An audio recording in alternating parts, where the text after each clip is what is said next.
Ross Clark is here. He's written a column in The Sun today about the debunking by President Donald Trump of Ed Miliband's green policy. Let's remember what Trump said to Keir Starmer this week in Turnberry. Wind is a disaster. But in Scotland and across the UK, wind farms... I know, it's a shame. It's not his fault. I used to tell Alex Salmond, you can take 1,000 times more energy out of a hole in the ground this big. This big. It's called oil and gas. And you have it there, the North Sea. This big, that nobody would even see. You can take 1,000 times more power because the wind is intermittent, it doesn't work, it's extremely expensive. All the windmills are made in China. They used to be Germany and China, now they're mostly in China. They all come out of China.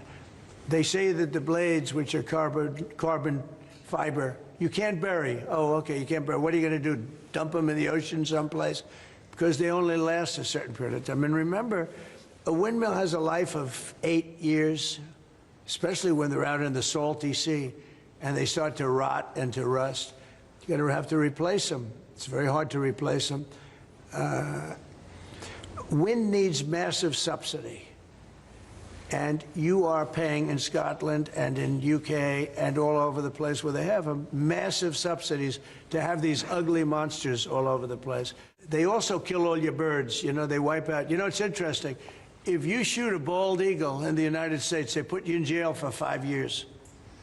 And yet windmills knock out hundreds of them. They don't do anything. You explained that. So it's a very expensive energy. It's a very ugly energy.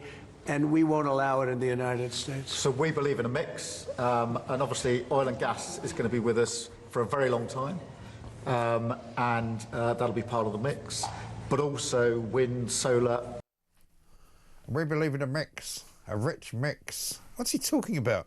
Ross Clark's here, columnist at The Sun. Ross, very good morning to you.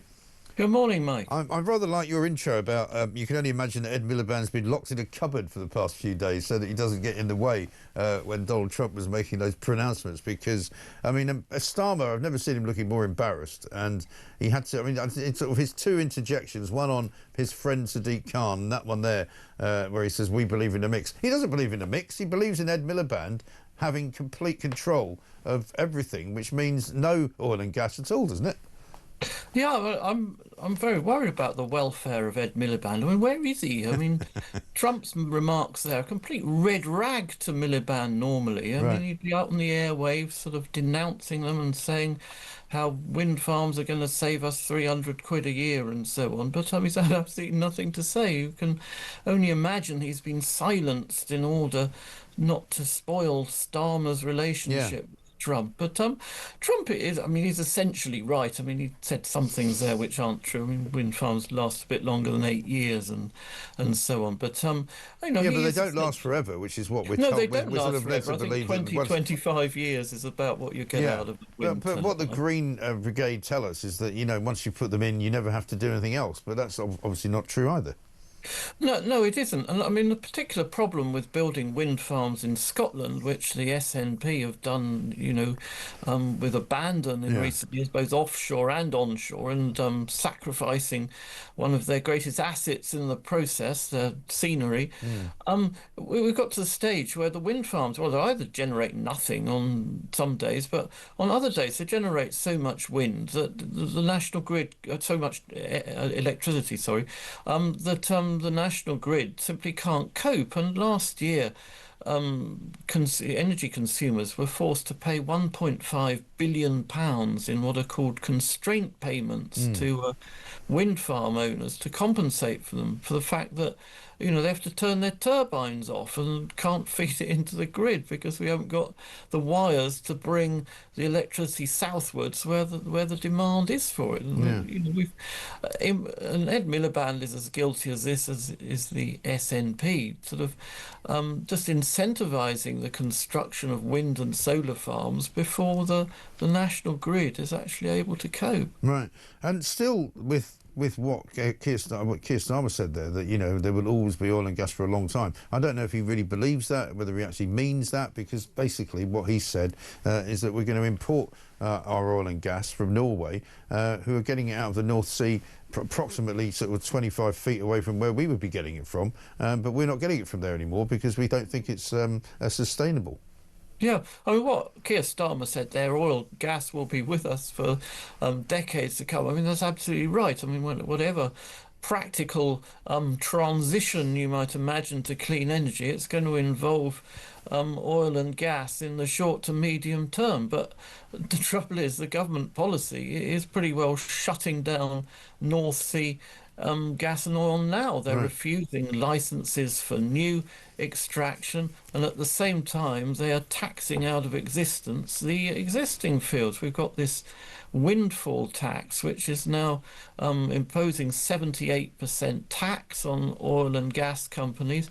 I mean, that was introduced by the Conservatives, as you remember, in 2022, when the oil and gas companies were making great windfalls. Remember Chairman of CEO of BP saying, you know, it would sort of a license to print money and so on. But, you know, oil and gas prices have come down a lot since 2022. The windfalls aren't being made, yet the windfall tax has got even steeper. So, and BP, of course, have practically gone under thanks to their drive for net zero and to go green, where they suddenly bizarrely announced, oh, we're not going to explore any more oil and gas fields. We're just going to completely produce a renewable energy. And as a result, the company's practically gone under.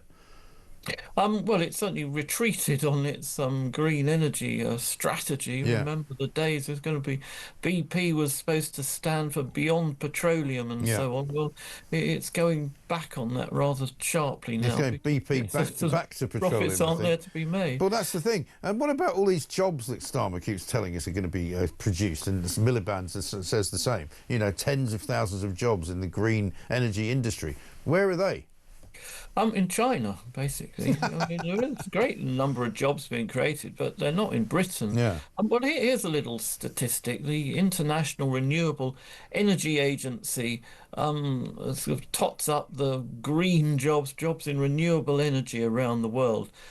Britain has 0.3% of those jobs, yet we've got 1% of the population, and we've got, you know, one of the most sort of, call it progressive net zero policies in the world. So, I mean, you know, we keep being told if we get ahead, it'll create this bonanza in jobs, create new industries and so on. Well, the opposite is happening. We are losing out. And one of the reasons we're losing out, of course, is high energy prices. The carbon levies and energy policy has given us the highest industrial energy prices in the world, and that's one of the factors sending our remaining manufacturing industry abroad. Yeah, it is extraordinary, isn't it? I mean, is there any likelihood that because of the way that Donald Trump has been so vociferously against this green energy business that Starmer will sort of attempt to water it down a bit?